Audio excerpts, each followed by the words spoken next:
उपलक्ष्य पर जिस प्रकार से मल्लिकार्जुन खड़गे जी ने अपने कार्यालय, कांग्रेस के कार्यालय में भाषण देते हुए उन्होंने ईवीएम को कोसा है और जिस प्रकार उन्होंने कहा है कि ईवीएम हटाना है और बैलेट पेपर को फिर से लेकर आना है, उस विषय में आज यह प्रेस कॉन्फ्रेंस हो रही है।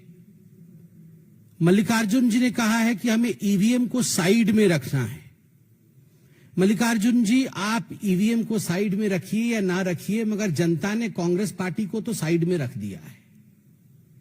इसमें कोई दो मत नहीं है कि आज किसी भी राज्य में कांग्रेस साइड में है। Congress has been sidelined in the election of literally every state, even in Jharkhand. आज कांग्रेस पार्टी भारतीय जनता पार्टी के पीछे है। महाराष्ट्र में तो नेस्तनाबूत हो गई है। मात्र 16 सीटें लेकर कांग्रेस पार्टी महाराष्ट्र में आई है, जहां महायुति की प्रचंड जीत हुई है। वही कांग्रेस पार्टी आज महाराष्ट्र में एक तरह से उसका सफाया हुआ है। स्वाभाविक है, the frustration is written large on the face of the leaders of Congress party, including Mr. Rahul Gandhi and others. Mallikarjun खड़गे जी ने कहा कि हमें ईवीएम कतई नहीं चाहिए। मल्लिकार्जुन जी, राहुल गांधी जी, आपको ईवीएम नहीं चाहिए, आपको जुडिशियरी भी नहीं चाहिए। आप तो बता रहे थे जुडिशियरी का काम भी हमें करना पड़ रहा है, वो नहीं कर रहे हैं। आपको इलेक्शन कमीशन भी नहीं चाहिए, आपको ईडी भी नहीं चाहिए, सीबीआई भी नहीं चाहिए, आपको भारत सरकार भी नहीं चाहिए क्योंकि ये तो अच्छी सरकार नहीं है। आपको कुछ नहीं चाहिए, तो मुझे लगता है आपके लिए सर्वोच्च स्थान और उपयुक्त स्थान मंगल ग्रह है। कोई नहीं है वहां, न जुडिशरी है, न ईडी है, न सीबीआई है, वहां ईवीएम मशीन भी नहीं है, इलेक्शन कमीशन भी नहीं है। वहीं जाइए, वहां बिल्कुल आप शहजादे जी को कुर्सी पर बैठाइए और आनंद से रहिए। मुझे बड़ा आश्चर्य हुआ, मल्लिकार्जुन खड़गे जैसे एक सीनियर पॉलिटिशियन ने कल एक वाक्य कहा कि एससी, एसटी और ओबीसी और गरीबों के जो वोट है वो ईवीएम के कारण खराब हो रहे हैं। क्या सोचते हैं मल्लिकार्जुन जी और कांग्रेस पार्टी कि जो अनुसूचित जाति के लोग हैं, जो अनुसूचित जनजाति के लोग हैं, या जो एसटी लोग हैं, जो ओबीसी हैं, अदर बैकवर्ड क्लास है, उनको ईवीएम में वोट करना नहीं आता? वो इतने अनपढ़ हैं और इतने समझ भी उनको इतनी नहीं है कि वो ईवीएम में किस प्रकार वोट कर सके, बटन कहां दबाना है, कैसे दबाना है, वीवीपैट उसमें निकलता है, उसे देखना है, वेरीफाई करना है।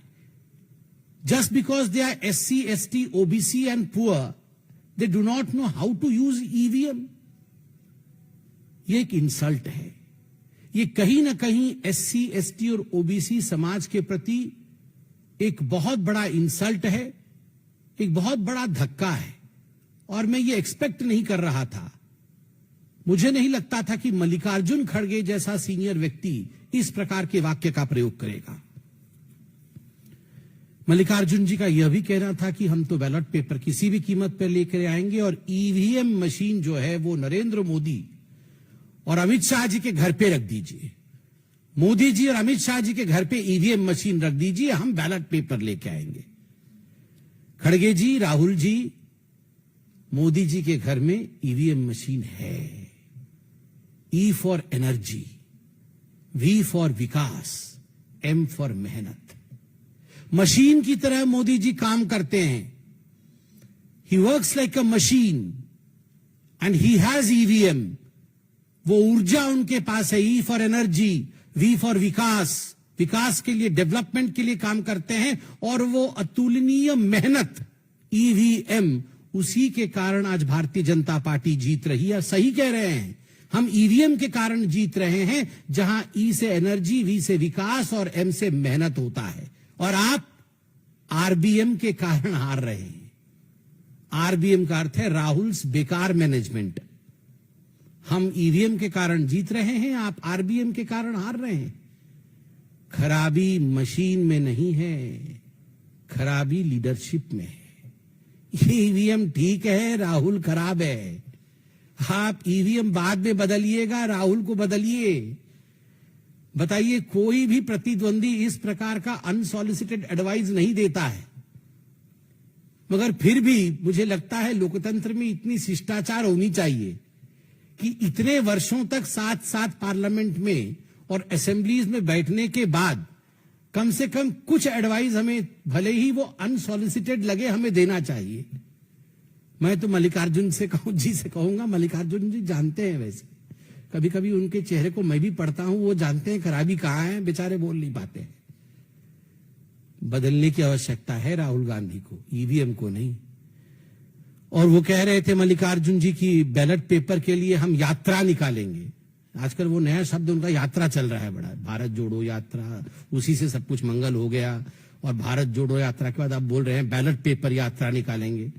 वैसे भी ठीक ही है, वैसे निकालना चाहिए, यात्रा निकालना चाहिए। टाइम भी है उनके पास अभी यात्रा निकालने के लिए, और कुछ काम भी नहीं है कांग्रेस के पास, तो घर में खाली नहीं बैठना चाहिए। नेताओं को कुछ ना कुछ करते रहना चाहिए। यात्रा ही सही, आप यात्रा निकालिए, अच्छी बात है। ऑन अ सीरियस नोट, जो मल्लिकार्जुन जी ने कहा कि हम ईवीएम हटाएंगे और बैलेट पेपर लेके आना चाहते हैं, और कोइंसिडेंस देखिए, सुप्रीम कोर्ट में ठीक उसी समय एक पिटीशन पे सुनवाई चल रही थी। मिस्टर के पॉल ने पिटीशन डाल रखा था कि ईवीएम मशीन हटाने की आवश्यकता है, ईवीएम से धांधली होती है और बैलेट पेपर पे आने की आवश्यकता है। और सुप्रीम कोर्ट में जस्टिस विक्रमनाथ जी और जस्टिस प्रसन्न बी वराले, दोनों जस्टिसेस, उनकी खंडपीठ इसकी सुनवाई कर रही थी। स्पष्ट रूप से इस खंडपीठ ने पूरे विषय की सुनवाई के पश्चात कहा है कि ईवीएम में खराबी नहीं है। अंग्रेजी में उन्होंने कहा है, suspicion of EVM fixing is unfounded, quote unquote unfounded. EVM machine में कोई गड़बड़ी नहीं है। आगे वो कहते हैं, जो कैंडिडेट हार जाती है वो आके ईवीएम का रोना रोती है, जीतने से ईवीएम ठीक, हारने से ईवीएम खराब। ये अंगूर खट्टे वाली कहानी है। और एग्जैक्टली कांग्रेस पार्टी, मुझे तो लगता है कि ये शब्द कांग्रेस पार्टी के लिए ही कहे गए, बिल्कुल हूबहू कांग्रेस पार्टी के लिए फिट हो रहे हैं। और कोइंसिडेंस देखिए, यहां मल्लिकार्जुन खड़गे जी भाषण दे रहे हैं कि ईवीएम हटाना है, ईवीएम में खराबी है, और यहां सुप्रीम कोर्ट कह रही है ईवीएम में खराबी नहीं है, हारने वाले को हमेशा ईवीएम में ही खराबी नजर आती है। मैं तो एक सवाल पूछना चाहता हूं, आप यात्रा निकालने चाहते हैं, आप ईवीएम को फेंकना चाहते हैं, ये सब कुछ ठीक है।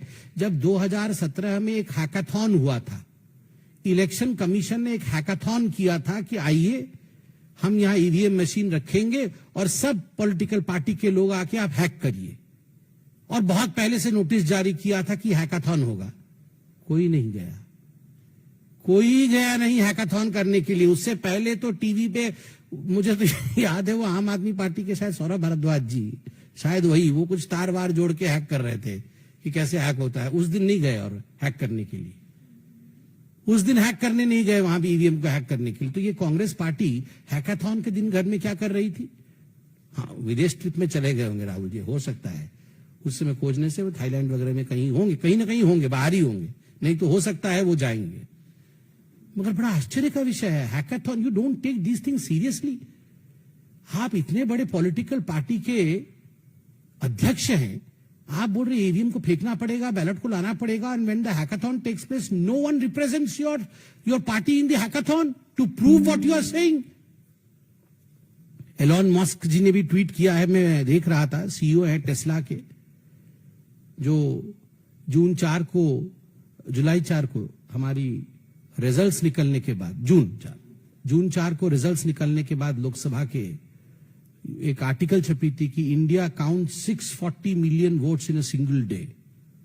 तो मस्क जी ने उस पर ट्वीट किया है और हाथ ऐसे देखे एक इमोजी बनाया हुआ है कि उनके एक स्टेट में अभी तक काउंटिंग चल रही है। ये आंतरिक विषय है उनका, उस पर मैं कमेंट नहीं करना चाहूंगा, मगर ही हैज अपलॉडेड कि आप देखिए इतनी बड़ी सिस्टम एक दिन में काउंटिंग कर सकती है, मगर हमारे यहां लिमिटेड है, फिर भी हमारी काउंटिंग अभी तक चल रही है। ये भारत के लोकतंत्र की सुंदरता है। इलेक्शन कमीशन ने बार बार आपको इनवाइट किया। 2004-2009 के लोकसभा के चुनाव के नतीजे आपके पक्ष में थे, कांग्रेस पार्टी के पक्ष में थे। ये दोनों चुनाव ईवीएम के माध्यम से हुए थे और इस बार भी 2024 में single largest double digit number में आप आए हैं, पहली बार। आप उस समय कितना खुश हो रहे थे, इतरा रहे थे। उस समय तो ईवीएम के खिलाफ नहीं बोल रहे थे, जब आपको 99 सीट्स आई थी। सिंगल लार्जेस्ट अपोजिशन पार्टी बन के आप उभरे 99 सीट के साथ। उस समय तो सब कुछ ठीक था। और बाकी राज्यों में जब आप चुनाव जीतते हैं उस समय ईवीएम खराब नहीं होता है। मुझे तो बड़ा आश्चर्य लगता है कि आपने हेमंत सोरेन जी के और जेएमएम के जीत को भी कुंद करने का काम किया है। ये अलायंस धर्म नहीं है। आप जो ईवीएम के ऊपर आक्षेप लगा रहे हैं, आपका कहने का तात्पर्य है कि ये जो जेएमएम भी जीती है वह भी कुछ माल प्रैक्टिसेस के माध्यम से जीती है, ईवीएम खराब था, they don't deserve to win. मुझे लगता है ये अलायंस नीति नहीं है, जहां आप खुद अपने अलायंस पार्टनर के ऊपर इस प्रकार हमला करते हैं। बार बार मैं कहता हूं, मशीन में खराबी नहीं है, व्यक्ति और लीडर में खराबी है। जब तक राहुल जी रहेंगे ऐसा ही चलता रहेगा। कोई सवाल हो तो अवश्य पूछे।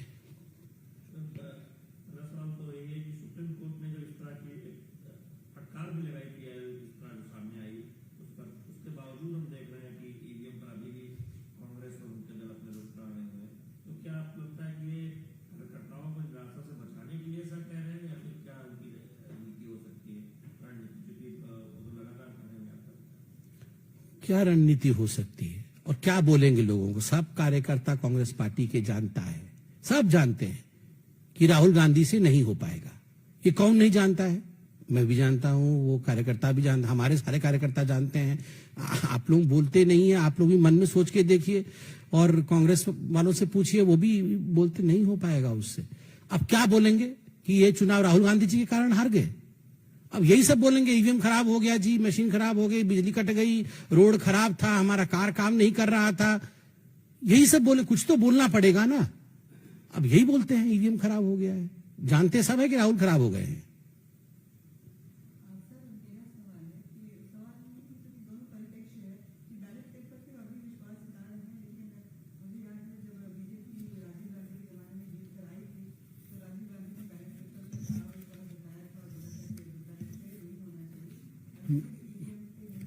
मैं तो वो स्टेटमेंट भी लेके आया हूं राजीव गांधी जी का।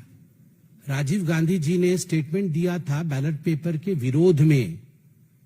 राजीव गांधी जी ने कहा था कि ये 86 सीट बीजेपी को कैसे आ गई, और वो कथन में राजीव गांधी जी का स्टेटमेंट पढ़ देता हूं। सच क्या है?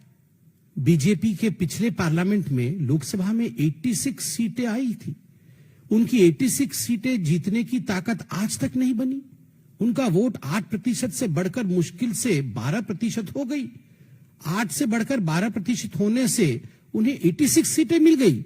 यह तो हिसाब जुड़ता नहीं है, पल्ले पड़ता नहीं है। इस हिसाब से तो कांग्रेस को 500 के 500 सीट जीतनी चाहिए। कुछ गड़बड़ है। गड़बड़ तो यह है ही। बताइए, उस समय तो बैलेट पेपर में चुनाव हुए थे तो वो गड़बड़ बता रहे थे बैलेट पेपर को, and he was advocating that ballot paper system should be done away with. पिताजी बोले बैलेट पेपर खराब, बेटे जी बोले ईवीएम खराब। वाह, मतलब राजशाही वापस ले आए और उसके बाद बस मुकुट पहना दे इनको। बस एक वहां पीछे पर सिंहासन रख के, आइए जी आइए महाराज शहनशाह जी बैठ जाइए, आप मुकुट पहना दे। बैलेट भी खराब, ईवीएम भी खराब, ये चाहते वही है, मुकुट मुकुट पहनना है इनको।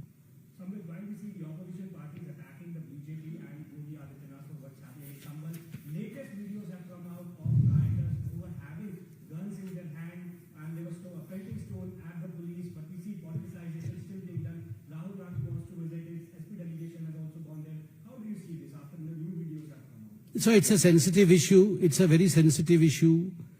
And I would wait for the investigation to be complete. I would in fact appeal to everyone that no one should politicize the issue, because whatever we are seeing today, these are recorded. The evidences are present in the public domain. As you stated right now, we can see things in public domain. So let the investigative agencies complete their work. दूध का दूध और पानी का पानी हो जाएगा. देखिए, जहां तक आपने संभल के विषय में सवाल पूछा है, मेरा बड़ा स्पष्ट मानना है कि इस पर किसी प्रकार की राजनीति नहीं, इस पर इन्वेस्टिगेशन चल रही है और हम सबको इन्वेस्टिगेशन के नतीजे का इंतजार करना चाहिए. और भारतवर्ष में संविधान का राज है. स्वाभाविक रूप से जो लोग इसके पीछे रिस्पॉन्सिबल हैं, जिनके कारण ये हुआ है, उनको बख्शा नहीं जाएगा.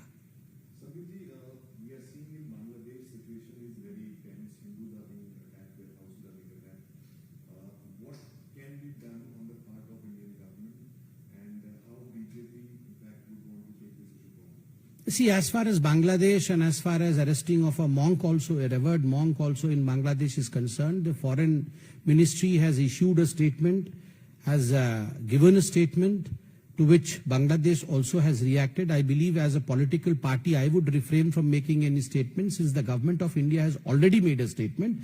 We ditto the stand of the government of India.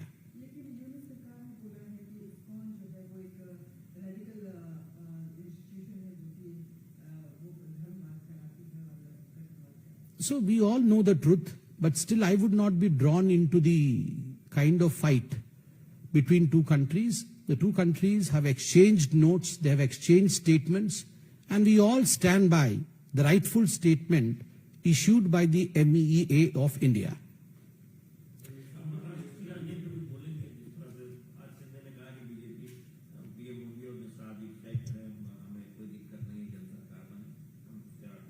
देखिए, यह विषय महायुति का है, उनके बीच मीटिंग का है. उस विषय से मैं अनभिज्ञ हूं.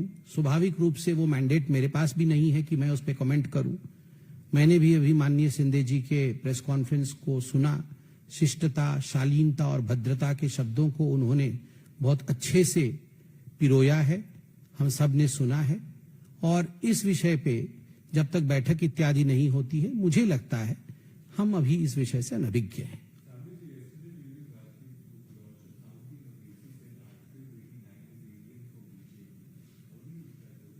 Who said? No comments on that. Not required. Thank you.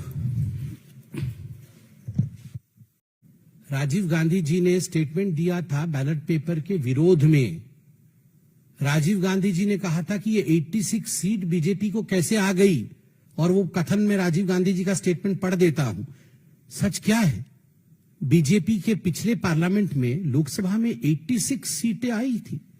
उनकी 86 सीटें जीतने की ताकत आज तक नहीं बनी.